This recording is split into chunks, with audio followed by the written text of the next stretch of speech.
Did you know that SoundCheck was the first audio test system to implement a continuous log sweep stimulus?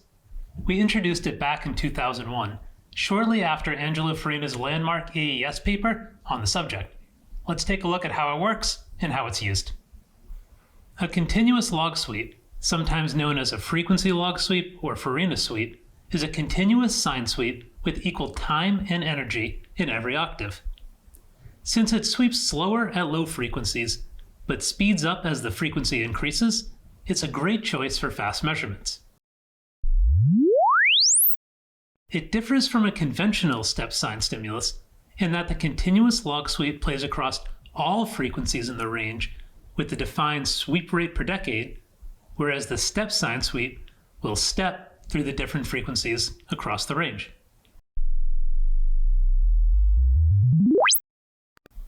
Both stimuli can measure frequency response and harmonic distortion, but the analysis methods differ. A continuous log sweep uses a time-selective response, or TSR, analysis. This involves calculating an impulse response and applying a user-defined time window that can isolate or remove any reflection caused by the test environment. A step sine requires a harmonic track analysis.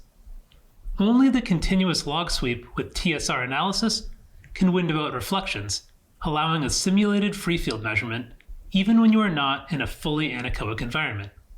Let's take a look. In the TSR analysis step, we'll enable this checkbox here to output an impulse response to the memory list so we can view it.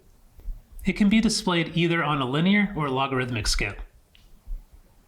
The window size at the top is where we define the start and stop points of the window that's applied to the impulse response. We can look at this window in SoundCheck to help us decide which points to use. Here, we can clearly see a large impulse that has been auto-delayed to 0 seconds to show the direct sound from our sound source. And because we're in a non-anechoic environment, it's just a normal room, you can see reflections from the walls, floor, ceiling, table, etc. in the impulse response.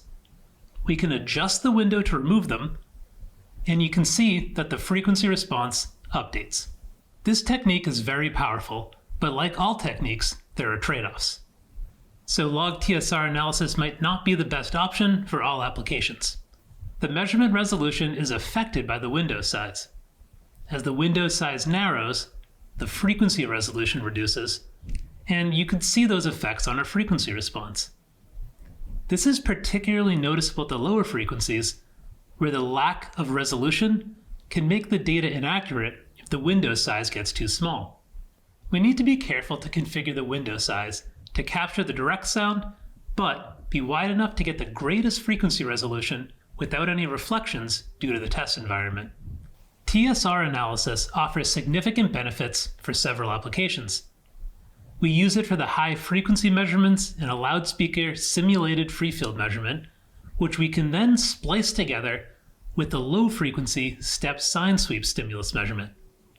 It's also valuable for room acoustics. For example, you can calculate RT60 and get clarity measurements. And if you're running open loop tests, our cross-correlation smart trigger uses a continuous log sweep to provide a way of triggering an open loop measurement that is extremely robust and far less susceptible to false triggers than other methods.